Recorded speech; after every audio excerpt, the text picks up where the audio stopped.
Voici comment animer un PowerPoint pour en faire une capsule vidéo prête à l'enseignement.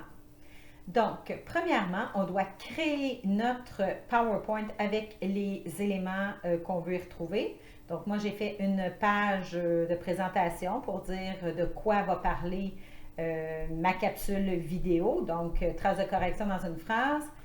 Et j'ai mis ma deuxième diapositive. Là, je pourrais avoir un paquet de diapositives, ça ne change rien, mais je me suis limitée à deux aujourd'hui pour vous montrer comment ça fonctionne.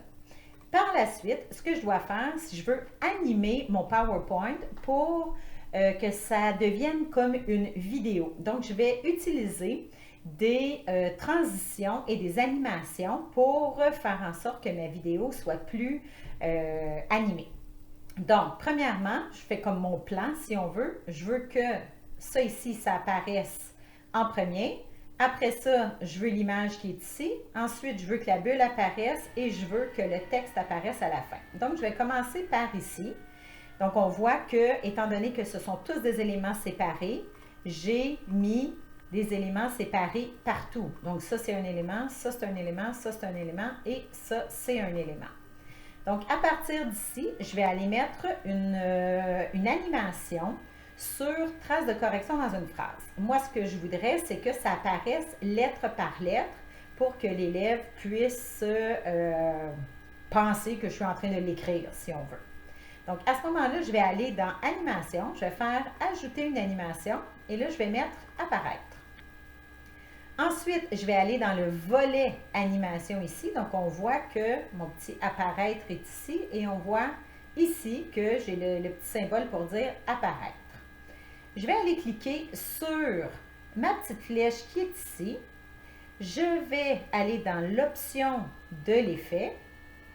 Et là, ce que je veux, oups, j'ai oublié quelque chose. Je dois sélectionner mon texte. Ensuite de ça, je vais aller dans ma petite flèche et je vais faire option de l'effet.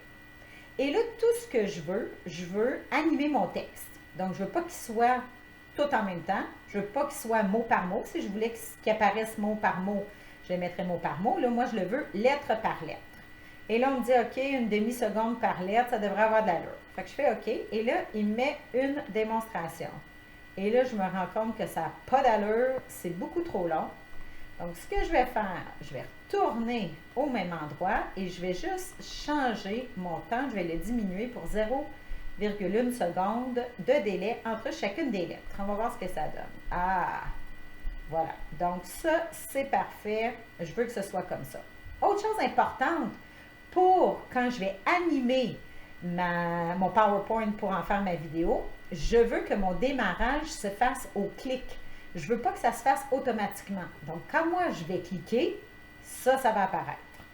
Ensuite, ici, quand je vais cliquer, ça va apparaître. Fait que je vais y aller, là, vraiment, là, c'est moi qui décide du rythme de ma présentation. Donc, ici, je vais le faire apparaître, en fondu. Et voilà.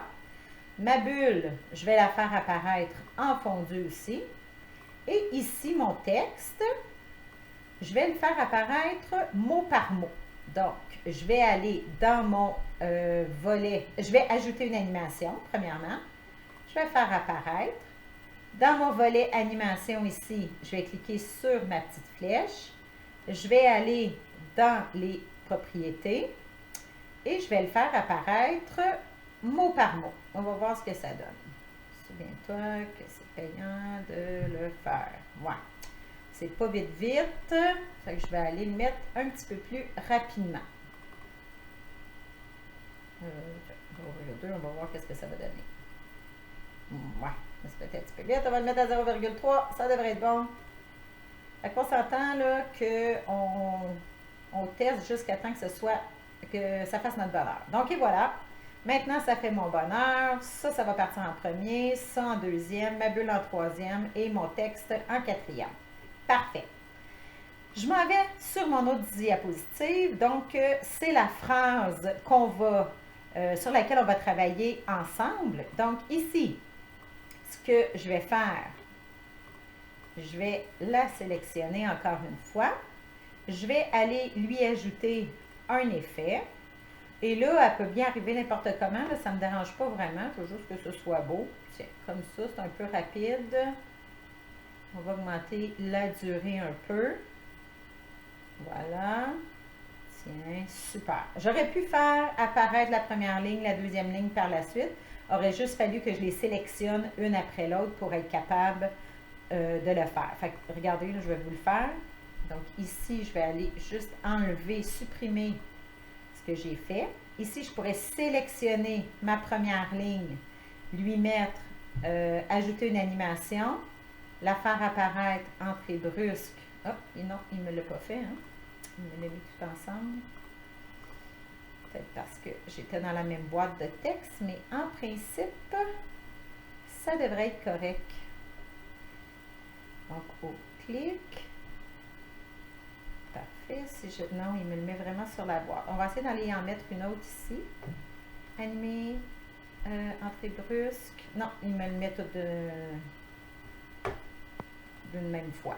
Donc, si j'avais voulu le faire, aurait fallu que je mette mes sublimes félins dans une boîte de texte et délicieuses croquettes brunâtres dans une autre boîte de texte, étant donné que c'est la même phrase.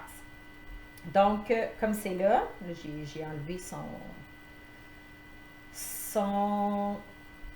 animation. Et voilà. Donc, comme ça, c'est parfait. OK, donc maintenant, mon plan est fait. Tout part au clic. Quand je clique, donc je peux faire un test. Je peux aller dans diaporama à partir du début. Et là, je clique. Voilà. Ensuite, je clique, je clique, je clique. Voilà. Et ma phrase apparaît. C'est bon. Bon. J'aime pas par contre ici quand ça apparaît mot par mot. Donc, je vais aller changer ça. Je trouve ça trop long. Donc, je vais aller le mettre tout simultanément. Voilà. Donc, ici, il va apparaître dans un bloc au complet. Donc, je peux aller vérifier ce que ça donne. Je clique et je clique. Bon, parfait. C'est bon. Super. OK. Donc, maintenant, ce que je fais avec ça, je vais aller créer ma vidéo pour être capable d'expliquer ce que je veux expliquer à mes élèves. Donc, pour ce faire, on doit aller sur l'onglet Diaporama qui est ici et on va aller choisir l'option Enregistrer le diaporama. Donc, on enregistre à partir du début. Donc, ça m'amène dans cette fenêtre-là ici.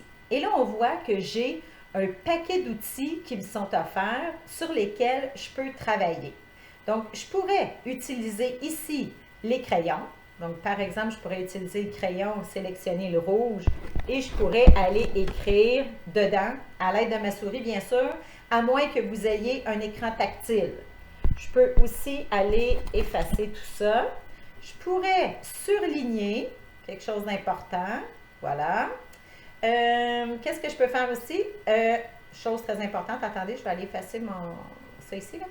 Chose très importante. Ici, j'ai mon micro. Mon micro doit être activé. C'est bien sûr parce que je veux donner des consignes. Je veux parler, je veux expliquer. Donc, mon micro doit être activé. Ici, la caméra. Ce que ça fait, c'est qu'on voit ma superface dans une vignette en bas ici. Donc, je peux l'activer ou le désactiver. C'est choisi là, ce que je veux. Ici, ça va être pour débuter l'enregistrement. Ici, pour y mettre fin. Ensuite, pour relire. Ici, le petit X, à quoi il sert? Là, c'est grisé parce que je n'ai rien enregistré.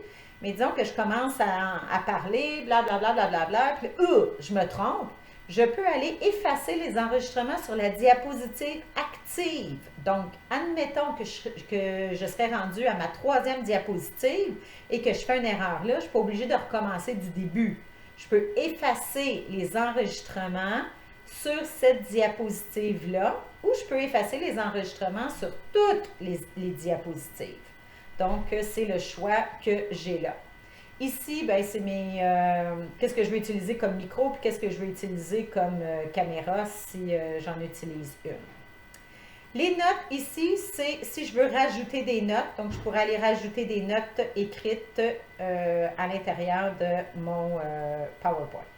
Donc, à partir de là, je vais commencer à expliquer mon PowerPoint. Donc, je vais le filmer et ça va vous donner une idée là, de ce que ça a l'air. Vous allez voir que quand je vais commencer à enregistrer, tout ça ici va disparaître. Et pour les faire apparaître, je vais devoir cliquer. Parce que j'ai dit qu'à chaque clic, je passais comme à l'autre étape, à l'autre contenu que j'avais mis.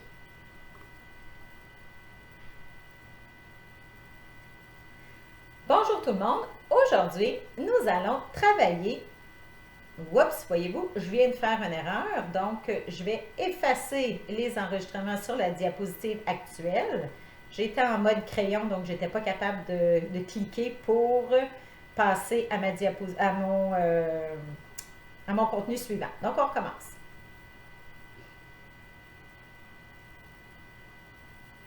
Bonjour, aujourd'hui, on va travailler sur les traces de correction dans une phrase. Tu te souviens que je t'ai présenté en classe les traces de correction qu'on devait faire à l'intérieur d'une phrase et tu te rappelles sûrement que je t'ai dit que c'était payant de le faire. C'est long, mais c'est payant. Donc, on va voir ensemble comment procéder aux corrections lorsqu'on a une phrase. Donc, dans la phrase suivante, mes sublimes félins mangent de délicieuses croquettes brunâtres. Donc, on a vu en classe que premièrement, on devait souligner les noms en bleu. Donc, je vais souligner les noms de ma phrase en bleu. Mes sublimes félins, donc félin, c'est un nom. De délicieuses croquettes brunâtres, croquettes, c'est mon nom.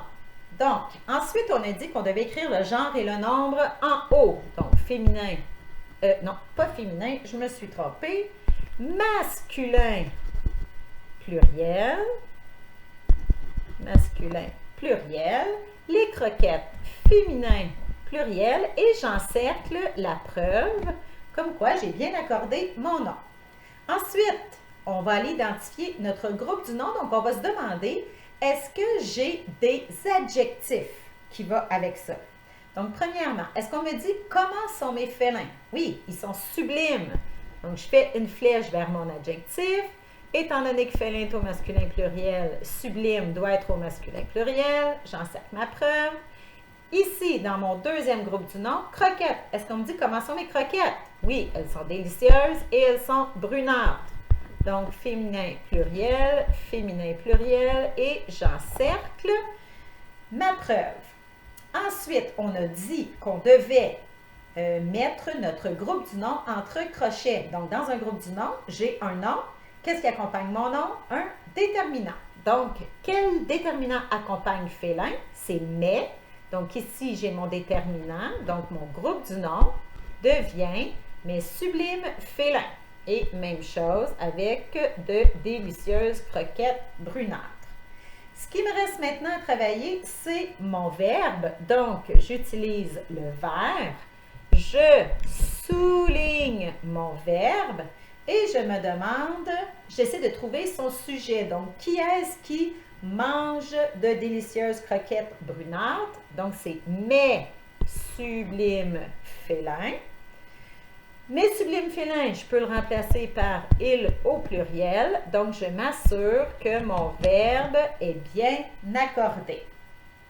Donc, à partir de là, j'ai fait mon travail pour les accords dans ma phrase. Il me reste à aller voir maintenant ma ponctuation. Donc, est-ce que j'ai mis ma majuscule au début de ma phrase? Oui, je l'encercle en rouge. Est-ce que j'ai mis mon point à la fin de ma phrase? Oui, je l'encercle en rouge. Et voilà, comme ça, je m'assure que ma phrase est, du moins, presque parfaite au niveau des accords et de la ponctuation. Dernière chose que je pourrais vérifier, c'est l'orthographe de mes mots. Donc, tu te rappelles qu'on a vu en classe que si je ne suis pas certaine de l'orthographe d'un mot, je vais le chercher dans le dictionnaire et j'avise mon enseignante que j'ai vérifier ce mot-là en l'encadrant en jaune. Donc ici, délicieuse, j'étais pas certaine, je l'ai vérifié dans le dictionnaire. Et brunâtre, j'étais pas certaine, je l'ai vérifié dans le dictionnaire et j'ai bien fait parce qu'il y avait un accent circonflexe sur le A et je ne l'avais pas mis. Donc voilà comment corriger nos phrases de façon efficace. Donc, quand ma capsule elle est terminée, ce que je fais, je vais aller cliquer sur « Fin » ici. Et là, je pourrais relire la capsule, donc revoir exactement tout ce qui a été fait. Donc, disons que je l'ai relu et que tout est beau et que je suis bien satisfaite. Ce que je vais faire, je vais aller cliquer sur le X ici pour fermer tout ça. Donc, quand c'est fait, si je le laisse comme ça, il est encore en mode présentation PowerPoint. Et là, ce n'est pas ça que je veux. Moi, je veux qu'il passe en mode vidéo. Donc, ce qu'on fait à ce moment-là, je vais aller faire Fichier, Enregistrer sous. Et là, je peux l'enregistrer dans mon OneDrive, je peux l'enregistrer n'importe où. Là. Moi, je vais l'enregistrer sur mon bureau pour les besoins de la cause.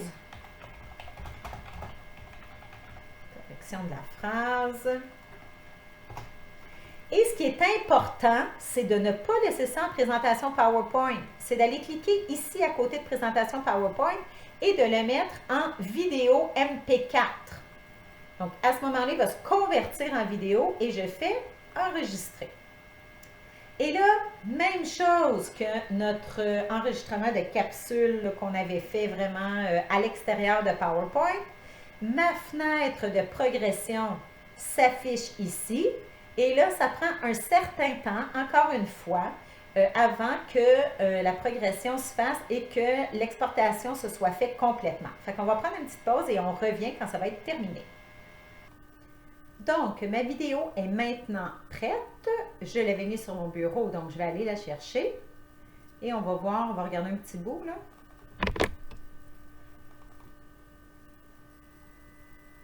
Bonjour, aujourd'hui, on va travailler sur les traces de correction dans une phrase. Tu te souviens que je t'ai présenté en classe les traces de correction qu'on devait faire à l'intérieur d'une phrase et tu te rappelles sûrement que je t'ai dit que c'était payant de le faire. C'est long, mais c'est payant.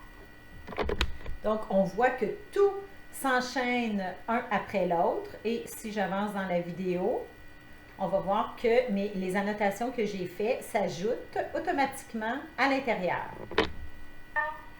Ici, dans mon deuxième groupe du nom, croquettes. Est-ce qu'on me dit comment sont les croquettes? Oui, elles sont délicieuses et elles sont brunâtres. Donc, féminin, pluriel, féminin. Donc, on voit que tout ce qu'on a annoté, c'est enregistré sous forme de vidéo. Donc, à ce moment-là, les élèves peuvent assister à un cours donné en ligne, finalement. Par contre, il n'y a pas d'interaction, c'est sûr, parce que les élèves vont regarder une vidéo. Cette technique-là est souvent utilisée pour les enseignants qui font la classe inversée. Donc, ils vont donner ils vont passer leur matière de cette façon-là. Et par la suite, les élèves regardent la vidéo et on peut joindre par la suite à l'intérieur d'un Teams ou peu importe, pas une vidéo, mais un questionnaire qu'on aurait créé à l'aide de Forms. Donc, c'est la façon de faire des capsules à l'aide de PowerPoint et en restant à l'intérieur de PowerPoint.